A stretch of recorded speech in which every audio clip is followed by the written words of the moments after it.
سلام، مخلص همیشگی دوباره پیدا شد. خوبی؟ شبای قبل از گیج و ویجی مقام دلای ولایت براتون گفتم. آقا که گیج باشه دیگه تکلیف گماشته‌هاش روشنه. جمعه بازار این هفته آخوندا که تا حالا موقت و غیر موقتش یه حرفو تکرار میکردن، یه چیزی تو مایه بازار سید اسماعیل تهران بود. هر کی ساز خودشو میزد و جنس خودشو میفروخت. فعالیت‌های دیپلماسی جز ضرورت‌های بسیار بالای کشور است. باید افراد با هوش دارای کیاست و قدرت روحی تاکتیک‌های مناسبی رو انتخاب بکنند و با کشورهای مختلف ارتباط برقرار بکنند، مذاکره بکنند، تعامل داشته باشند. این لازمه زنده بودن است که ارتباط بین المللی لازمه زندگی جهانی است. فعالیت های دیپلماسی و تعامل و فلان و بسار و این حرفا مثل این که تو حالیت نیست کیا جلوت نشستن ها. بابا اینا دلواپسن، اینا هسته میخوان، اینا ها.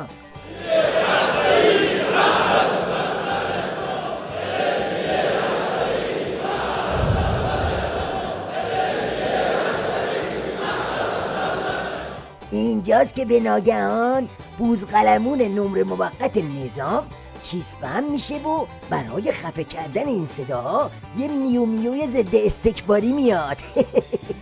گذشت اون زمانی که امریکا برای خودش یلی بود. امام ما سهولت امریکا رو شکست، امریکا رو تحقیر کرد، امریکا رو کوچک شمرد، فرمود امریکا هیچ غلطی نمیتونه بکنه. اگه هیچ غلطی نمیتواند بکند، امامت هم سهولت مولتش شکونده، پس این عجز و التماس واسه چیه؟ آبقوره؟ لذا باید خطوط قرمز رو رعایت بکنن. یکی مسئله بقای تحقیق و توسعه است، قابل مذاکره نیست. دوم، صحبت در تعداد سانترفیوژ ها، اینا زیاده طلبیه، اینا باجگیریه، اینا طرف رو ضعیف دیدنه. ببین عاشق محمود، فقط یه گریه کم داری. اشکو بیا که اینجا جاشه.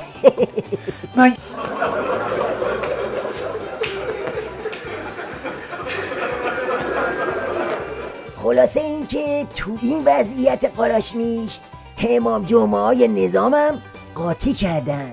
هر کی واسه خودش یه سازی میزنه. مثلا گماشته عظما تو سمنان به تبعیت از ولی امرش زور میزنه که گره مذاکراتو از تحریما وا کنه. کسانی که نماینده ایران اسلامی در مذاکرات هستند مراقب باشند شیطان بزرگ کلاه سرشان نگذارد. تحریم ها با مذاکرات رفع نمی شود و این دو جدا از هم هستند. اما صدیقی گریان تو تهران از بس جبگیر شده همین حرف سیدعلی رو فراموش میکنه و میره تو خط صفر کردن گره مذاکرات و تحریما. در این مرحله بعدی باید این جهت رعایت بشه، باید همه تحریم ها برداشته بشه و باید احترام متقابل و حقوق متقابل مقبول طرفین قرار بگیرد. از اون طرف سبزعلی رضایی که حسرت رئیس جمهور شدن هنوز به دلش مونده، آب پاکی رو دست همه میریزه و میگه بابا وضع خرابه، کار از کار گذشته، با مذاکره بی مذاکره درازیم، فردا باید با کاردک جمعمون کنن.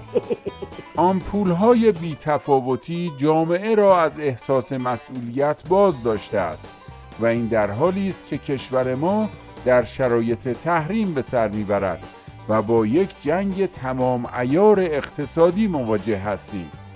آمریکایی‌ها هم از طریق مذاکره و هم از طریق عدم مذاکره می توانند وارد ایران شوند.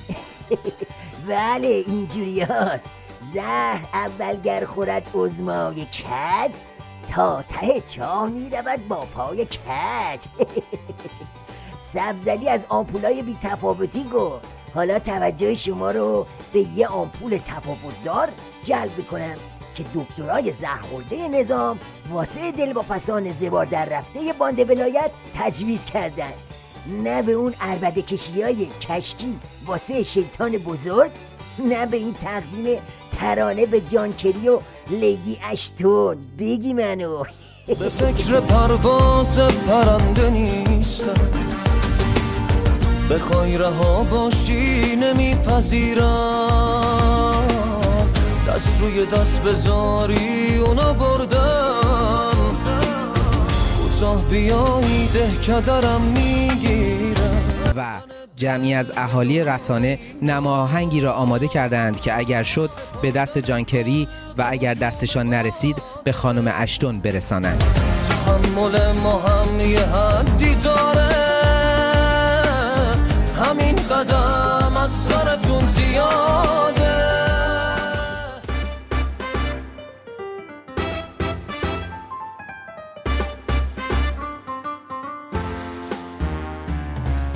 بحثای داغ و شفاف با آقای موشکار، با آقای موشکار.